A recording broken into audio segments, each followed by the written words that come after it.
ओम गणेशाय नमः। प्यारे भक्तों, आज आप सभी श्रवण करेंगे हर कष्टों को दूर करने वाली, अखंड सौभाग्य प्रदान करने वाली, सभी मनोकामना को पूर्ण करने वाली सातों बारों की पावन कथा।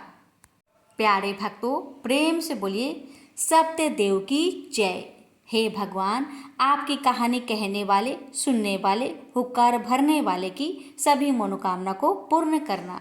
तो आइए भक्तों, श्रवण करते हैं रविवार व्रत कथा। प्रेम से बोलिए सूर्य भगवान की जय। प्राचीन काल में एक नगर में एक वृद्धा रहती थी। उसका नियम था कि वह हर रविवार घर आंगन गोबर से लिपकर भोजन तैयार करती और सूर्य देव को भोग लगाकर ही भोजन करती थी। ऐसा व्रत करने से उसका घर अनेक प्रकार से धन्य धान्य से पूर्ण हो गया। श्री हरि की कृपा से घर में किसी प्रकार की विघ्न या दुख नहीं था। सब प्रकार से घर में आनंद रहता था। इस तरह कुछ दिन बीत जाने पर उसकी एक पड़ोसन, जिसकी गौ का गोबर वह वृद्ध लाया करती थी, विचार करने लगी कि यह वृद्ध सर्वदा मेरी गौ का गोबर ले जाती है, इसलिए अपनी गौ को घर के भीतर बांधने लगे। वृद्धा को गोबर न मिलने से रविवार के दिन अपने घर को न लिप सकी, इसलिए उसने न तो भोजन बनाया, न भगवान को भोग लगाया तथा स्वयं भी उसने भोजन नहीं किया। इस प्रकार उसने निराहार व्रत किया। रात्रि हो गई और वह भूखी सो गई। रात्रि में भगवान ने उसे स्वप्न दिया और भोजन न बनाने तथा लगाने का कारण पूछा। वृद्धा ने गोबर न मिलने का कारण सुनाया। तब भगवान ने कहा कि माता, हम तुमको ऐसी गौ देते हैं जिससे सभी इच्छाएं पूर्ण होती है, क्योंकि तुम हमेशा रविवार को गौ के गोबर से लिपकर भोजन बनाकर मेरा भोग लगाकर खुद भोजन करती हो। इससे मैं खुश होकर तुमको वरदान देता हूँ। निर्धन को धन और बाज स्त्रियों को पुत्र देकर दुखों को दूर करता हूँ तथा अंत समय में मोक्ष देता हूँ। सपने में ऐसा वरदान देकर भगवान तो अंतर्ध्यान हो गए और वृद्धा की आँख खुली तो वह देखती है कि आंगन में एक अति सुंदर गौ और बछड़ा बंधे हुए हैं। वह गाय और बछड़े को देखकर अति प्रसन्न हुई और उसको घर के बाहर बांध दिया और वही खाने को चारा डाल दिया। जब उसकी पड़ोसन वृद्धा ने घर के बाहर एक अति सुंदर गौ और बछड़े को देखा तो देश के कारण उसका हृदय जल उठा और उसने देखा कि गाय ने सोने का गोबर किया है, तो वह उस गाय का गोबर ले गई और अपनी गाय का गोबर उसकी जगह रख गई। वह नित्य प्रति ऐसा ही करती रही और सीधी साधी वृद्धा को इसकी खबर नहीं होने दी। तब सर्वव्यापी ईश्वर ने सोचा कि चालाक पड़ोसन के कर्म से वृद्धा ठगी जा रही है, तो ईश्वर ने संध्या के समय अपनी माया से बड़े जोर की आंधी चला दी। वृद्धा ने आंधी के भय से अपनी गौ को भीतर बांध लिया।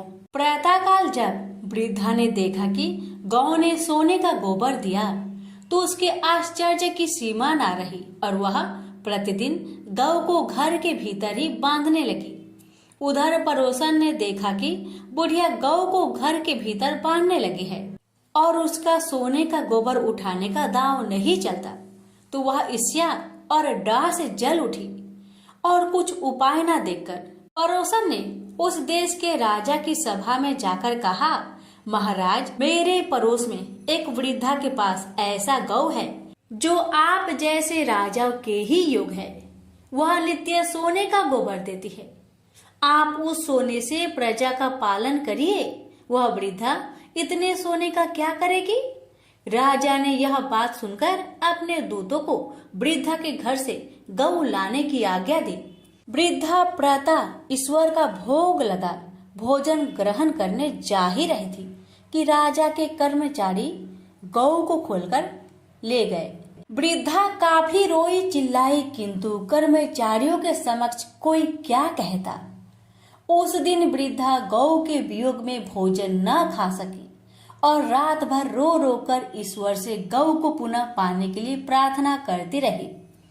उधर राजा गौ को देखकर बहुत प्रसन्न हुआ, लेकिन सुबह जैसे ही वह उठा, सारा महल गोबर से भरा दिखाई देने लगा। राजा यह देख घबरा गया। भगवान ने रात्रि में राजा को सपने में कहा कि हे राजा, गाय वृद्धा को लौटाने में तेरा भला है। उसके रविवार के व्रत से प्रसन्न होकर मैंने उसे गाय दी थी। प्रातः होते ही राजा ने वृद्धा को बुलवाकर बहुत से धन के साथ सम्मान सहित गौ बछड़ा लौटा दिया। उसकी पड़ोसिन को बुलाकर उचित दंड दिया। इतना करने के बाद राजा के महल से गंदगी दूर हो गई। उसी दिन से राजा ने नगरवासियों को आदेश दिया कि राज्य की तथा अपनी समस्त मनोकामनाओं की पूर्ति के लिए रविवार का व्रत रखा करो। व्रत करने से नगर के लोग सुखी जीवन व्यतीत करने लगे। कोई भी बीमार तथा प्रकृति का प्रकोप उस नगर पर नहीं होता था। सारी प्रजा सुख से रहने लगे। प्रेम से बोलिए सूर्य नारायण की जय। सोमवार व्रत कथा। किसी नगर में एक धनी व्यापारी रहता था। दूर दूर तक उसका व्यापार फैला हुआ था। नगर के सभी लोग उस व्यापारी का सम्मान करते थे। इतना सब कुछ संपन्न होने के बाद भी वह व्यापारी बहुत दुखी था, क्योंकि उसका कोई पुत्र नहीं था, जिस कारण अपने मृत्यु के पश्चात व्यापार के उत्तराधिकारी की चिंता उसे हमेशा सताती रहती थी। पुत्र प्राप्ति की इच्छा से व्यापारी प्रत्येक सोमवार भगवान शिव का व्रत पूजा किया करता था और शाम के समय शिव मंदिर में जाकर शिव जी के सामने घी का दीपक जलाया करता था। उसकी भक्ति देखकर माँ पार्वती प्रसन्न हो गई और भगवान शिव से उस व्यापारी की मनोकामना पूर्ण करने का निवेदन किया। भगवान शिव बोले, इस संसार में सबको उसके कर्म के अनुसार फल की प्राप्ति होती है। जो प्राणी जैसा कर्म करते हैं उन्हें वैसा ही फल प्राप्त होता है। शिव जी द्वारा समझाने के बावजूद माँ पार्वती नहीं मानी और उस व्यापारी की मनोकामना पूर्ति हेतु वे शिव जी से बार बार अनुरोध करती रही। अंततः माता के आग्रह को देखकर भगवान भोलेनाथ को उस व्यापारी को पुत्र प्राप्ति का वरदान देना पड़ा। वरदान देने के पश्चात भोलेनाथ माँ पार्वती से बोले, आपके आग्रह पर मैंने पुत्र प्राप्ति का वरदान तो दे दिया, परंतु इसका यह पुत्र 16 वर्ष से अधिक समय तक जीवित नहीं रहेगा। उसी रात भगवान शिव उस व्यापारी के स्वप्न में आए और उसे पुत्र प्राप्ति का वरदान दिया और उसके पुत्र की 16 वर्ष तक जीवित रहने की भी बात बताई। भगवान के वरदान से व्यापारी को खुशी तो हुई, लेकिन पुत्र की अल्पायु की चिंता ने उस खुशी को नष्ट कर दिया। व्यापारी पहले की तरह सोमवार के दिन भगवान शिव का विधिवत व्रत करता रहा। कुछ महीनों के बाद उसके घर एक अति सुंदर बालक ने जन्म लिया और घर में खुशियां ही खुशियां भर गई। बहुत धूमधाम से पुत्र जन्म का समारोह मनाया गया, परंतु व्यापारी को पुत्र जन्म की अधिक खुशी नहीं हुई, क्योंकि उसे पुत्र की अल्प आयु के रहस्य का पता था। जब पुत्र 12 वर्ष का हुआ तो व्यापारी ने उसे उसके मामा के साथ पढ़ने के लिए बनारसी भेज दिया। लड़का अपने मामा के साथ शिक्षा प्राप्त हेतु चल दिया। रास्ते में जहाँ भी मामा भांजे विश्राम हेतु रुकते, वहीं यज्ञ करते और ब्राह्मणों को भोजन कराते। लंबी यात्रा के बाद मामा भांजे एक नगर में पहुँचे। उस दिन नगर के राजा की कन्या का विवाह था, जिस कारण पूरे नगर को सजाया गया था। निश्चित समय पर बारात आ गई, लेकिन वर का पिता अपने बेटे के एक आंख से काने होने के कारण बहुत चिंतित था। उसे भय था कि इस बात का पता चलने पर कहीं राजा विवाह से इनकार न कर दे, इससे उसकी बदनामी भी होगी। जब वर के पिता ने व्यापारी के पुत्र को देखा तो उसके मस्तिष्क में एक विचार आया। उसने सोचा, क्यों ना इस लड़के को दुल्हा बनाकर राजकुमारी से विवाह करा दूं। विवाह के बाद इसको धन देकर विदा कर दूंगा और राजकुमारी को अपने नगर ले जाऊंगा। वर के पिता ने लड़के के मामा से इस संबंध में बात की। मामा ने धन मिलने की लालच में वर के पिता की बात को स्वीकार कर ली। लड़के को दूल्हे का वस्त्र पहनाकर राजकुमारी से विवाह कर दिया गया। राजा ने बहुत सारा धन देकर राजकुमारी को विदा किया। शादी के बाद लड़का जब राजकुमारी के साथ लौट रहा था तो वह सच नहीं छिपा सका और उसने राजकुमारी के ओढ़ने पर लिख दिया, राजकुमारी, तुम्हारा विवाह मेरे साथ हुआ था। मैं तो बनारसी पढ़ने के लिए जा रहा हूँ और अब तुम्हें जिस नवयुवक की पत्नी बनना पड़ेगा वह कान्हा है। जब राजकुमारी ने अपनी ओढ़नी पर लिखा हुआ पढ़ा तो उसने कान्हे लड़के के साथ जाने से इनकार कर दिया। राजा को जब ये सब बातें पता लगी तो उसने राजकुमारी को महल में ही रख लिया। उधर लड़का अपने मामा के साथ बनारसी पहुंच गया और गुरुकुल में पढ़ना शुरू कर दिया। जब उसकी आयु 16 वर्ष की हुई तो उसने यज्ञ किया। यज्ञ की समाप्ति पर ब्राह्मणों को भोजन करवाया और खूब अन्य वस्त्र दान किए। रात को वह अपने शयन कक्ष में सो गया। शिव के वरदान के अनुसार शयन अवस्था में ही उसके प्राण पेखरू उड़ गए। सूर्योदय पर मामा मृत भांजे को देखकर रोने पिटने लगा। आसपास के लोग भी एकत्र होकर दुख प्रकट करने लगे। लड़के के मामा के रोने विलाप करने के स्वर समीप से गुजरते हुए भगवान शिव और माता पार्वती ने भी सुने। माता पार्वती ने भगवान से कहा, प्राणनाथ, मुझे इसके रोने का स्वर सहन नहीं हो रहे, आप इस व्यक्ति के कष्ट को अवश्य दूर करें। भगवान शिव ने माता पार्वती के साथ अदृश्य रूप में समीप जाकर देखा तो भोलेनाथ माता पार्वती से बोले, यह तो उसी व्यापारी का पुत्र है जिसे मैंने 16 वर्ष की आयु का वरदान दिया था। इसकी आयु पूरी हो गई है। माँ पार्वती ने फिर भगवान शिव से निवेदन कर उस बालक को जीवन देने का आग्रह किया। माता पार्वती के आग्रह पर भगवान शिव ने उस लड़के को जीवित होने का वरदान दिया और कुछ ही पल में वह जीवित होकर उठ बैठा। शिक्षा समाप्त करके लड़का मामा के साथ अपने नगर की ओर चल दिया। दोनों चलते हुए उसी नगर में पहुंचे जहां उसका विवाह हुआ था। उस नगर में भी यज्ञ का आयोजन किया। समीप से गुजरते हुए नगर के राजा ने यज्ञ का आयोजन देखा और उसने तुरंत ही लड़के और उसके मामा को पहचान लिया। यज्ञ के समाप्त होने पर राजा मामा और लड़के को महल में ले गया और कुछ दिन उन्हें महल में रखकर बहुत सा धन वस्त्र आदि देकर राजकुमारी के साथ विदा कर दिया। इधर भूखे प्यासे रहकर व्यापारी और उसकी पत्नी बेटे की प्रतीक्षा कर रहे थे। उन्होंने प्रतिज्ञा कर रखी थी कि यदि उन्हें अपने बेटे की मृत्यु का समाचार मिला तो दोनों अपने प्राण त्याग देंगे। परंतु जैसे ही उसने बेटे के जीवित वापस लौटने का समाचार सुना तो वह बहुत परेशान हुआ।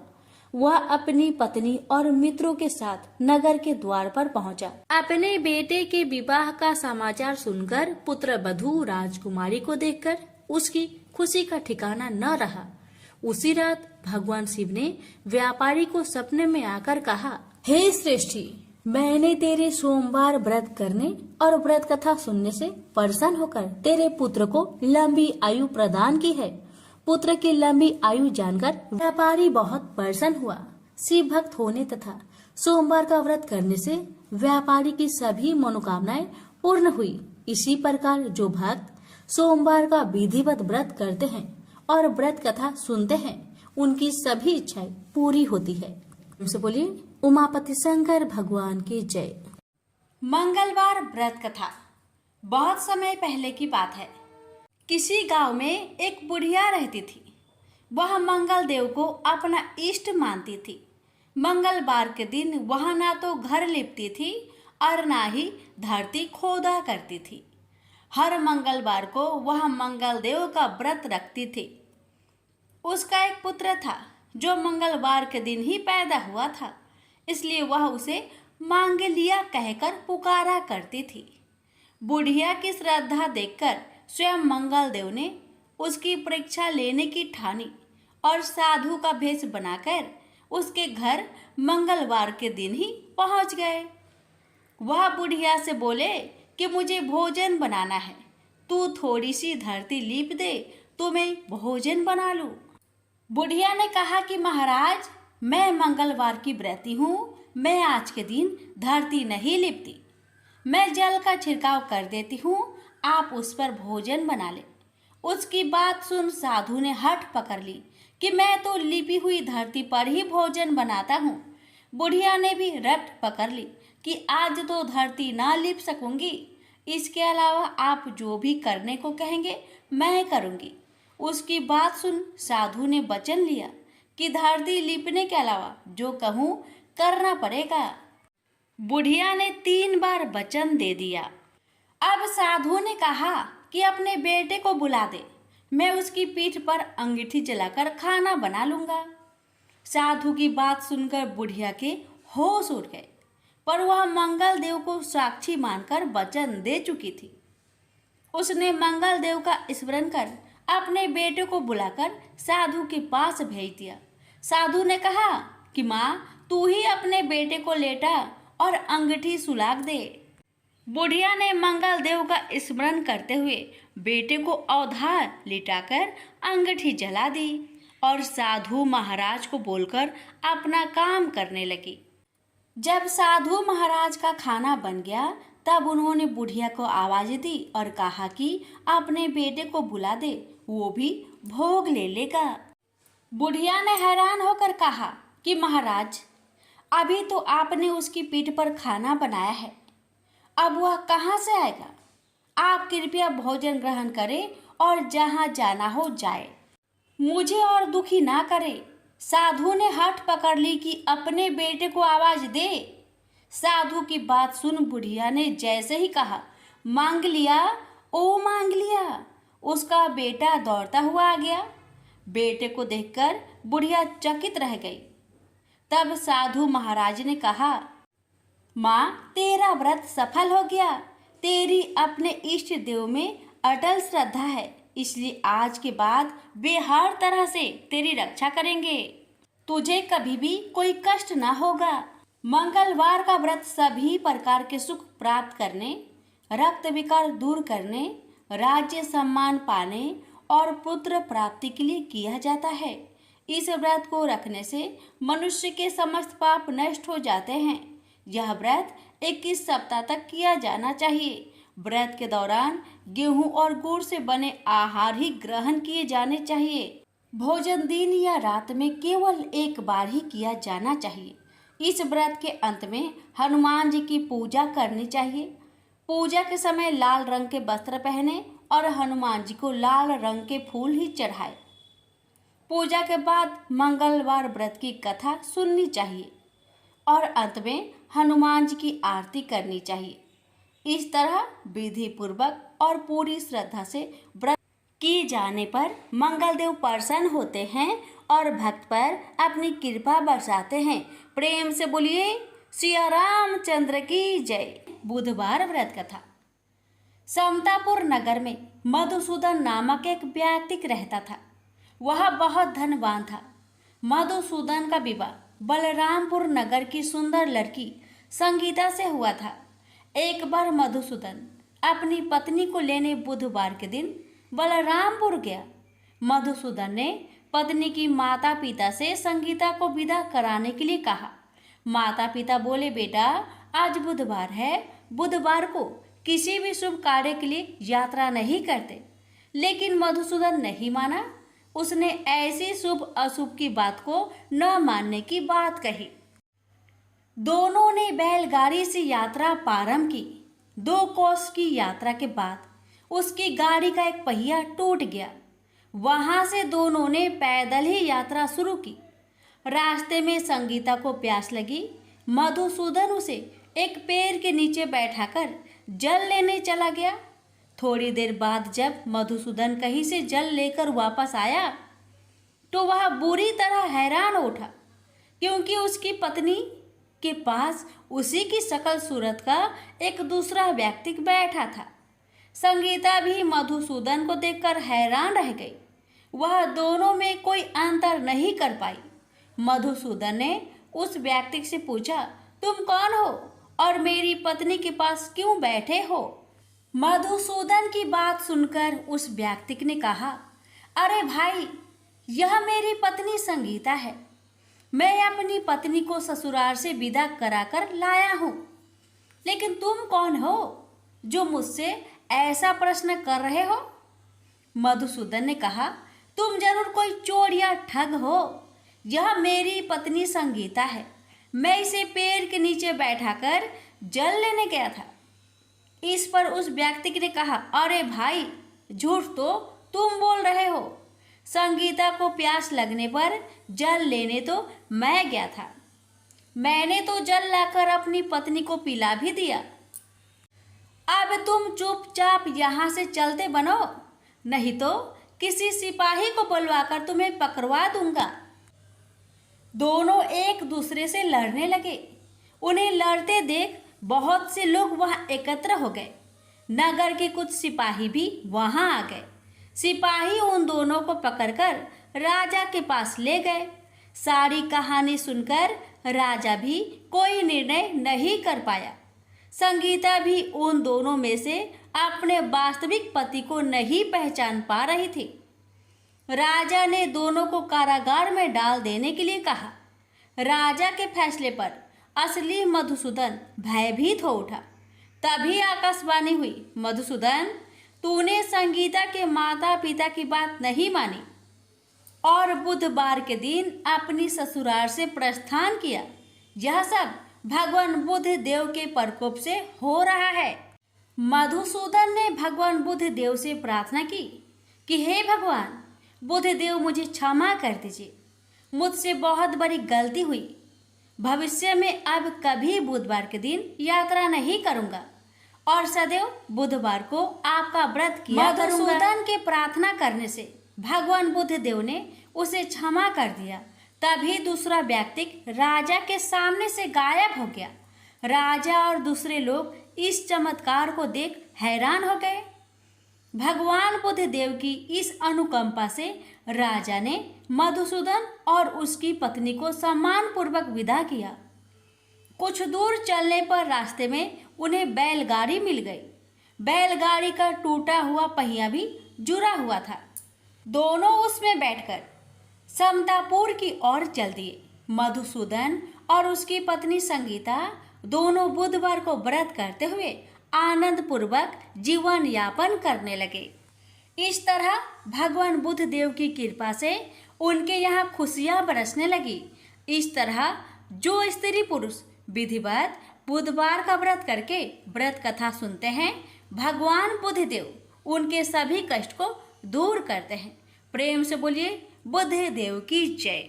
बृहस्पतिवार व्रत कथा। प्राचीन काल में एक ब्राह्मण रहता था। वह बहुत निर्धन था। उसके कोई संतान नहीं थी। उसकी स्त्री बहुत मलिनता के साथ रहती थी। वह स्नान न करती। इससे ब्राह्मण देवता बड़े दुखी थे।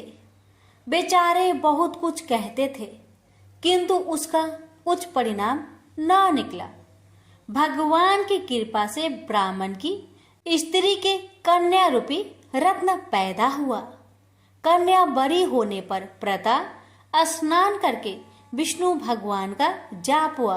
बृहस्पतिवार का व्रत करने लगी। अपने पूजन पाठ को समाप्त करके विद्यालय जाती तो अपनी मुट्ठी में जौ भर के ले जाती और पाठशाला के मार्ग में डालती जाती। जब ये जौ स्वर्ण के हो जाते, लौटते समय उनको बीनकर अपने घर ले आती थी। एक दिन वह बालिका सूप में उस सोने की जौ को फटक कर साफ कर रही थी कि उसके माता ने देख लिया और कहा, हे बेटी, सोने की जौ के लिए सोने का सूप होना चाहिए। दूसरे दिन बृहस्पतिवार था। इस कन्या ने व्रत रखा और बृहस्पति देव से प्रार्थना करके कहा, मैंने आपकी पूजा सच्चे मन से की हो तो मेरे लिए सोने की सूप दे दो। बृहस्पति देव ने उसकी प्रार्थना स्वीकार कर लिए। रोजाना की तरह वह कन्या जौ फैलाती हुई जाने लगी। जब लौटकर जौ बीन रही थी तो बृहस्पति देव की कृपा से सोने का सूप मिला। उसे वह घर ले आई और उसमें जौ साफ करने लगी। परंतु उसकी माँ का वही ढंग रहा। एक दिन की बात है कि वह कन्या सोने के सूप में जौ साफ कर रही थी। उस समय उस शहर का राजपुत्र वहां से होकर निकला। इस कन्या के रूप और कार्य को देखकर मोहित हो गया तथा अपने घर आकर भोजन तथा जल त्याग कर उदास होकर लेट गया। राजा को इस बात का पता लगा तो अपने प्रधानमंत्री के साथ उसके पास गए और बोले, हे बेटा, तुम्हें किस बात का कष्ट है? किसी ने अपमान किया है अथवा और कोई कारण हो सो कहो, मैं वही कार्य करूंगा जिससे तुम्हें प्रसन्नता हो। अपने पिता की राजकुमार ने बातें सुनी तो वह बोला, मुझे आपकी कृपा से किसी बात का दुख नहीं है। किसी ने मेरा अपमान नहीं किया है, परंतु मैं उस लड़की से विवाह करना चाहता हूँ जो सोने की सूप में जौ साफ कर रही थी। यह सुनकर राजा आश्चर्य में पड़ गया और बोला, हे बेटा, इस तरह की कन्या का पता तुम्हें लगाओ, मैं उसके साथ तेरा विवाह अवश्य ही करवा दूंगा। राजकुमार ने उस लड़की के घर का पता बतलाया। तब मंत्री उस लड़की के घर गए और ब्राह्मण देवता को सभी हाल बतलाया। ब्राह्मण देवता राजकुमार के साथ अपनी कन्या का विवाह करने के लिए तैयार हो गए तथा विधि विधान के अनुसार ब्राह्मण की कन्या का विवाह राजकुमार के साथ हो गया। कन्या के घर से जाते ही पहले की भांति उस ब्राह्मण देवता के घर में गरीबी का निवास हो गया। अब भोजन के लिए भी अन्न बड़ी मुश्किल से मिलता था। एक दिन दुखी होकर ब्राह्मण देवता अपनी पुत्र के पास गए। बेटी ने पिता की दुखी अवस्था को देखा और अपनी माँ का हाल पूछा। तब ब्राह्मण ने सभी हाल कहा। कन्या ने बहुत सा धन देकर अपने पिता को विदा कर दिया। इस तरह ब्राह्मण का कुछ समय सुखपूर्वक व्यतीत हुआ। कुछ दिन बाद फिर वही हाल हो गया।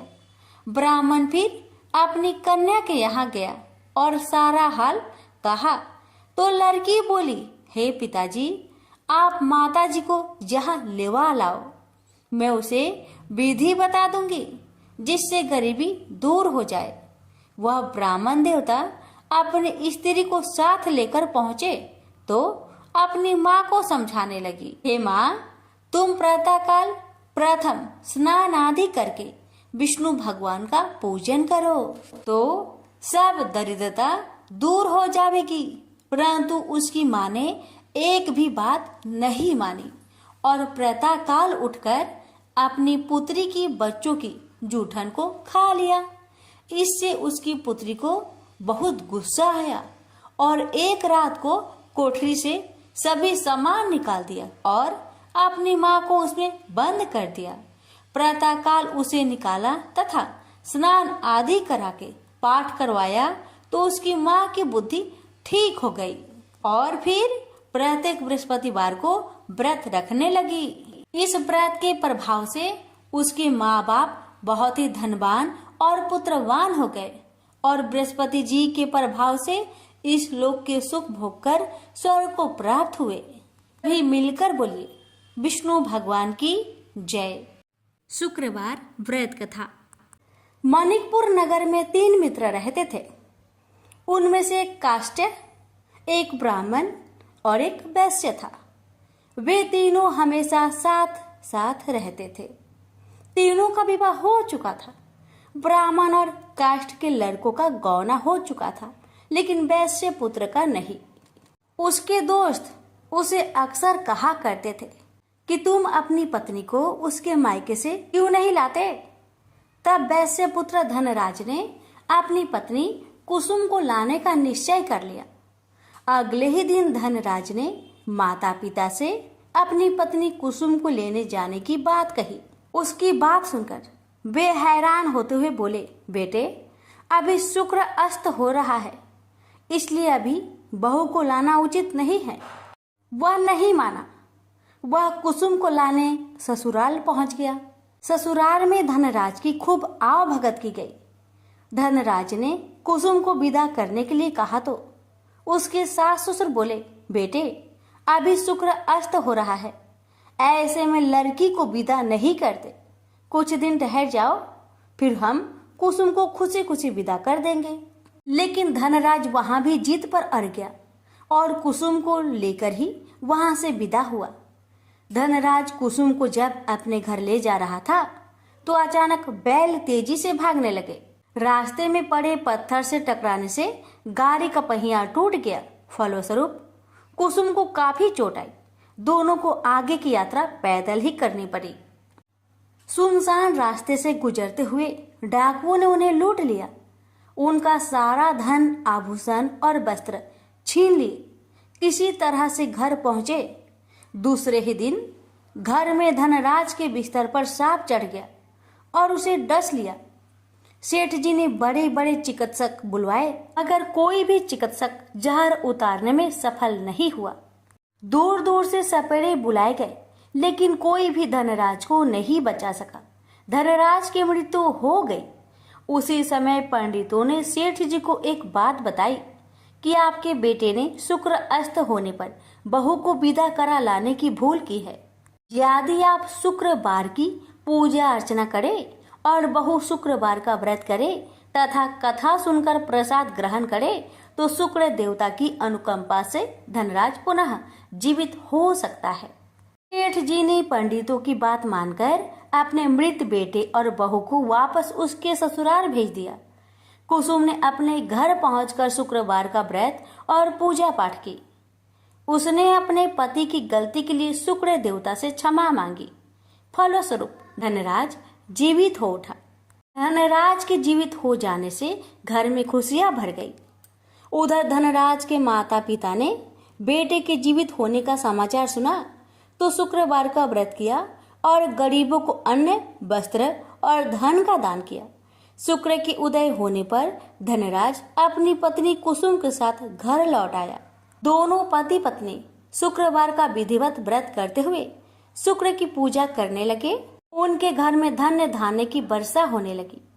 उनके सभी कष्ट दूर होते चले गए। परिवार में सभी आनंद पूर्वक रहने लगे। शनिवार व्रत कथा। एक ब्राह्मण को सपने में नीली घोड़ी पर नीली कपड़े पहने एक आदमी दिखाई देता था और कहता है, हे ब्राह्मण देवता, मैं तेरे लगूंगा। ब्राह्मण घबरा कर उठ गया। अगले दिन यही सपना उसे फिर आता है। यह सपना उसे रोज आने लगा। वह परेशान हो गया और चिंता के मारे दुबला होने लगा। उसकी पत्नी ने कारण पूछा तो उसने सपने के बारे में बताया। ब्राह्मणी बोली, वे अवश्य ही शनि महाराज होंगे। आपकी बार दिखे तो कहना लग जाओ, पर सवा पहर से ज्यादा मत लगना। उस दिन सपने आने पर ब्राह्मण ने कहा, लग जाओ, पर कितने समय के लिए लगोगे? शनि जी बोले, 7.5 वर्ष का लगूंगा। ब्राह्मण ने कहा, क्षमा करे शनि जी, इतना भारी तो मुझसे झेला नहीं जाएगा। तब शनि जी बोले, तो 5 वर्ष का लग जाऊंगा। ब्राह्मण बोला, यह भी मेरे लिए ज्यादा है। शनि जी बोले, 2.5 साल का लग जाऊं। ब्राह्मण ने मना किया तो शनि जी कहने लगे, सवा पहर का तो लगूंगा ही, इतना तो कोढ़ी, कलंगी, भिखारी के भी लग जाता हूँ। तब ब्राह्मण ने कहा, ठीक है। ब्राह्मण को सवा पहर की शनि की दशा लग गई। ब्राह्मण ने नींद से जागकर ब्राह्मण से कहा, मेरे सवा पहर शनि की दशा लग गई है, इसलिए मैं जंगल में जाकर यह समय बिताऊंगा। मेरे लिए खाने पीने का सामान बांध दे। मेरे पीछे से किसी से लड़ाई झगड़ा ना हो, इसका ध्यान रखना। ज्यादातर घर में ही रहना। बच्चों का भी ध्यान रखना। इस सवा पहर के समय में कोई गाली भी दे तो चुपचाप सुन लेना, बहस मत करना। यह सब समझाकर ब्राह्मण जंगल में चला गया। जंगल में ब्राह्मण एक पीपल के पेड़ के नीचे बैठ गया और हनुमान जी का पाठ करने लगा। एक पहर बीत गया। ब्राह्मण ने सोचा बाकी बचा समय रास्ते में बीत जाएगा, इसलिए वहां से चल दिया। रास्ते में एक बारी में मतीरे लगे देखे। माली से एक मतीरा खरीदा, पोटली में बांधा और आगे बढ़ा। आगे एक आदमी मिला जो असल में शनिदेव थे। ब्राह्मण से पूछा, पोटली में क्या है? उसने कहा, मतीरा है। शनिदेव बोले, दिखाओ। ब्राह्मण ने पोटली खोली। उसमें राजकुमार का कटा हुआ खून से लथपथ सिर दिखा। शनिदेव ब्राह्मण को राजा के पास ले गए और कहा कि इस ब्राह्मण ने राजकुमार की हत्या कर दी है। इसके पास पोटली में राजकुमार का सिर है। राजा ने कहा, मैं यह नहीं देख सकता, इस ब्राह्मण को सूली पर चढ़ा दो। राजा के यहाँ हाहाकार मच गया। ब्राह्मण को सूली पर चढ़ाने से पहले पूछा गया कि उसकी कोई आखिरी इच्छा हो तो बताए। ब्राह्मण ने सोचा किसी तरह 1.25 पहर पूरा करना होगा। उसने कहा, वहाँ रोज बालाजी की कथा सुनता है। मरने से पहले अंतिम बार बालाजी की कथा सुनना चाहता हूँ। ब्राह्मण को कथा सुनाने का प्रबंध किया गया। कथा कहते कहते 1.25 पहर पूरा हो गया। शनि की दशा टलते ही राजकुमार शिकार खेलकर लौटता हुआ दिखाई दिया। राजकुमार को आता देख राजा बहुत खुश हुआ, लेकिन उसे निर्दोष ब्राह्मण की हत्या का दोष लगने का डर सताने लगा। उसने तुरंत घुड़सवार सैनिकों को ब्राह्मण को आदर सहित ले आने के लिए भेजा। ब्राह्मण राज दरबार में आया तो राजा ने क्षमा मांगी और पोटली दिखाने के लिए कहा। पोटली खोली तो उसमें मतीरा था।